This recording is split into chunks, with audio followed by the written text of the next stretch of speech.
Shattering Glass Ceilings, the power of unapologetic confidence. Welcome to the BlackCEO Podcast. Today, we're diving deep into a topic that's not just relevant, but downright revolutionary. We're talking about women in male-dominated industries and how they can own their space without shrinking, second-guessing, or seeking approval. And let me tell you, we've got some insights that are going to blow your mind. These insights come from none other than Samantha Kaye Haaris, a true trailblazer in the realm of women's empowerment. Samantha's work isn't just changing lives, it's reshaping entire industries. She's the kind of person who walks into a room and leaves it forever altered in the best possible way. Her impact on making the world a better place. Well, let's just say if confidence were currency, Samantha would be minting it for women everywhere. Now, let's get real for a moment. Have you ever felt like an imposter in your own career? Like you're constantly fighting an uphill battle just to be seen and heard? If you're nodding your head right now, take a deep breath. You're not alone, and more importantly, you're not the problem. Samantha Kaye Haaris is on a mission, and it's a mission that's going to resonate with every woman who's ever felt out of place in a conference room full of suits. Her message, it's simple yet revolutionary. You don't need validation from men to be seen, heard, or respected. Your presence, your expertise, and your value are not up for debate. Let that sink in for a moment. How many times have you walked into a room and felt the need to prove yourself? How often have you held back your ideas, fearing they might not be good enough? Well, ladies, it's time to throw that mindset out the window, preferably from the top floor of a very tall building. Now, you might be thinking easier said than done. And you're right, it's not easy to shed years of conditioning, to stop seeking external validation. But here's the kicker, it's necessary. It's transformative, and it's entirely possible. Let me share with you 3 key takeaways from my conversation with Samantha that could revolutionize how you navigate your career, especially if you're in a field where you're more likely to see a unicorn than another woman in the boardroom. First and foremost, confidence is key. And no, I'm not talking about the kind of confidence that comes from a power suit or a perfect blowout. I'm talking about the kind of confidence that comes from deep within, the kind that says, I belong here, even when everything and everyone around you is suggesting otherwise. Think about Reshma Saujani, the founder of Girls Who Code. When she started her organization, she faced more resistance than a salmon swimming upstream. The tech industry wasn't exactly rolling out the red carpet for women and girls. But did Saujani let that stop her? Hell no. She persisted, learned from each challenge, and adapted her strategy. Today, Girls Who Code is a leading organization in promoting gender equality in tech, having reached thousands of girls and providing them with coding skills and confidence to pursue careers in tech. Saujani didn't wait for the industry to validate her mission. She moved forward with the confidence of someone who knew her work was necessary and valuable. The second key point is the importance of mindset shifts. It's time to move from a mindset of needing to prove yourself to one of knowing you already belong. This change in perspective can empower you to navigate challenging environments with the ease and power of a lioness in her natural habitat. Consider Sheryl Sandberg, the COO of Facebook. Throughout her career, Sandberg has faced challenges in navigating male-dominated workplaces and overcoming stereotypes. But instead of constantly trying to prove her worth, she focused on building support networks and seeking mentors. She recognized that her value wasn't determined by others' perceptions, but by her own capabilities and contributions. Sandberg's success in Silicon Valley and her advocacy for women's empowerment have inspired many women to pursue careers in tech and leadership. She's become one of the most influential women in tech, using her platform to promote gender equality and support women in their careers. Her work has had a broad impact on the tech industry, encouraging companies to create more inclusive environments and support women in leadership roles. The third crucial element is developing practical strategies. Building confidence and navigating male-dominated spaces requires concrete actions. It's about speaking up without fear, standing firm in your identity, and leveraging support networks to overcome obstacles. It's about being as strategic in your career as you would be in a game of chess, except in this game, you're the queen, and you can move in any direction you damn well please. Let's look at Victoria Vasquez, a leader in the transportation industry. Vasquez encountered more doubt from clients than a teenager encounters from their parents. She lost bids due to gender bias, making it difficult to advance in her career.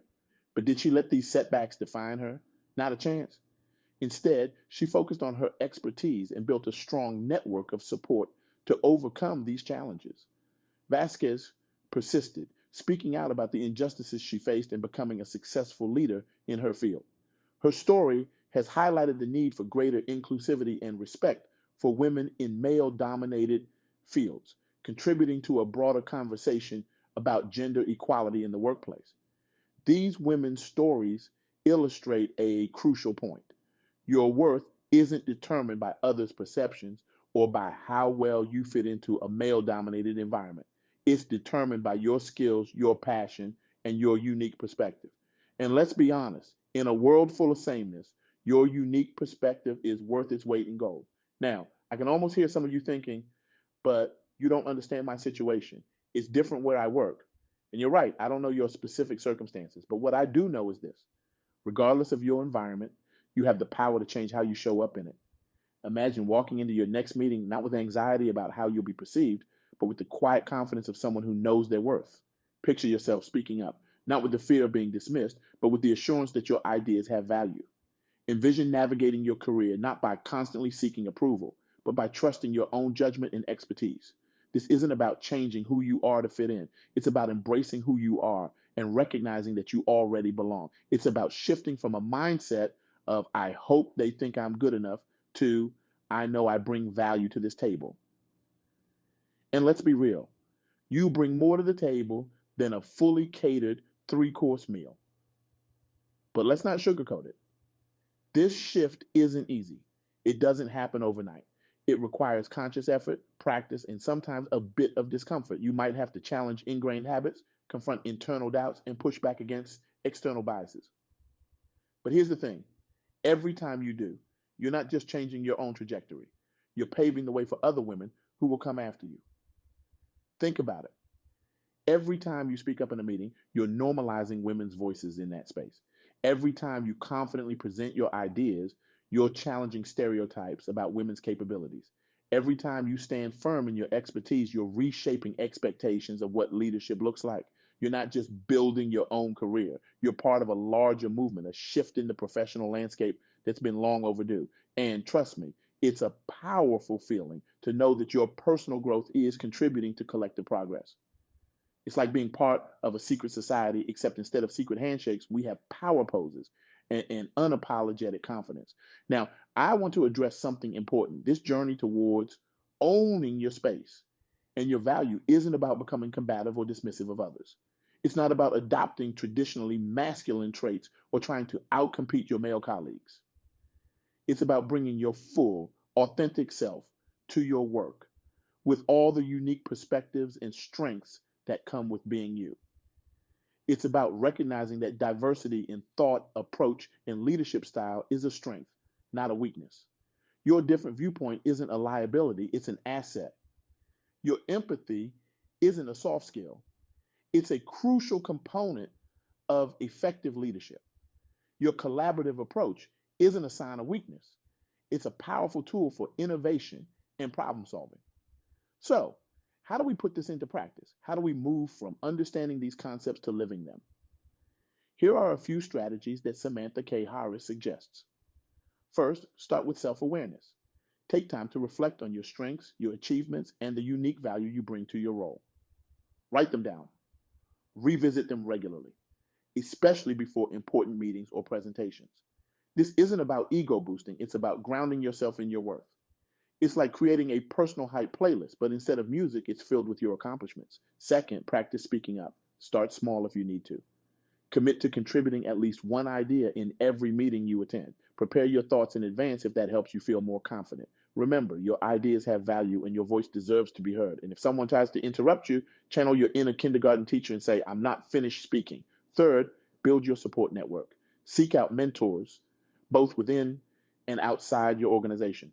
Connect with other women in your industry, share experiences, offer support, and celebrate each other's successes. There's like immense power in community, especially when you're navigating challenging environments. It's like having your own personal cheer squad, except instead of pom-poms, they're wielding briefcases and breaking glass ceilings. Fourth, challenge your inner critic. When you catch yourself doubting your abilities or seeking external validation, pause. Ask yourself, would I say this to a friend or a colleague I respect? If the answer is no, then it's time to reframe your thoughts. Treat yourself with the same kindness and respect you'd offer to others. Your inner critic doesn't get a vote in your career decisions. Lastly, celebrate your successes, no matter how small they might seem. Did you speak up in a meeting? That's worth celebrating. Did you take on a new challenge? Celebrate that too. Each of these moments is a step towards owning your space and your value. And remember, in a world that often tells women to shrink themselves, taking up space is a revolutionary act. As we wrap up, I want to leave you with this thought. You are not an imposter. You are not lucky to be where you are. You've earned your place through your hard work, your skills, and your unique perspective.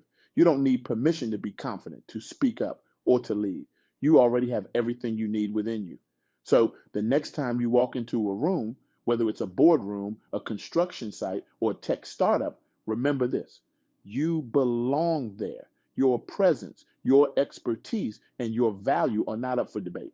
When you stop looking for permission and start moving with confidence, everything changes. I challenge you to take one step today towards owning your space. Speak up in that meeting. Present that idea you've been sitting on. Apply for that promotion.